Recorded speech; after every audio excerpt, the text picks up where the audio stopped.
কি উত্তর মালদায় কোন বিডিও এবং আইসি যদি নীতি বহির্ভূত করে, আমি মুস্তাক আলম আমার জান জায়গা থাক আমি ওকে ছাড়বো না। আইনের কাঠগড়া দাঁড়িয়ে কি করে করতে হয়।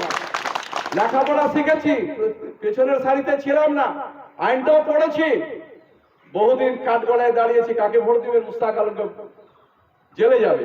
ওগুলো শুনেছি, আমি পরোয়া করি না। যেদিন মৃত্যু আছে সেদিন হবে, তার মধ্যেকার কোনো গল্প নাই। তবে আমরা কথা হলো, আমরা অন্যায় করতে চাই না, অন্যায় করতে যাব না। হাত জোর করে একটা অনুরোধ আপনাদের কাছে আমার বলা, কি বলা, রতুয়ার মাটি কিন্তু ইতিমধ্যে খুব গরম হয়ে গেছে। আমি বলছি একদম দায়িত্ব নিয়ে, 7টা বিধানসভার মধ্যে রতুয়ার মাটি গরম হয়েছে। আপনারা দয়া করে এমন আচরণ, এমন কিছু যাতে যারা মাঠের মধ্যে নেই, নির্বাচন ঘোষণার পরে পরে আমার প্রার্থী পদ মনে হয় ঘোষণা হয়নি। আমাকে মিডিয়ার লোকেরা বলছে, প্রসূন ব্যানার্জি বলছে যদি সেন্ট্রাল ফোর্স আছে বলবেন দাবাং প্রসূন নেমে গেছে। আপনি এর ব্যাপারে প্রতিক্রিয়া কি? আমি বললাম এসব আনপার্লামেন্টারি কথার আমি উত্তর দিতে রাজি নেই। নির্বাচন ঘোষণা হবে, কথা হবে। সব কথার শেষ কথা আমি এ কথাই বলবো, লড়াই হচ্ছে बीजेपी विरुद्ध।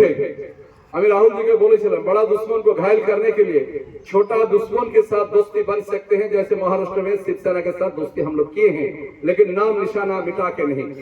এখানে তৃণমূল কোন ফ্যাক্টর না। 21-এ যেরকম আমরাকে মানুষ বিদায় দিয়ে দিয়েছিল, এই নির্বাচনে ওদের এটা নির্বাচন নয়, ইন্ডিয়া জোটের নাম উনি তো বলছেন যে আমি রেখেছিলাম, উনি তো বলছেন অমুককে প্রধানমন্ত্রী করতে হবে, উনি তো বলেছিলেন অমুককে জোটের নেতা করতে হবে।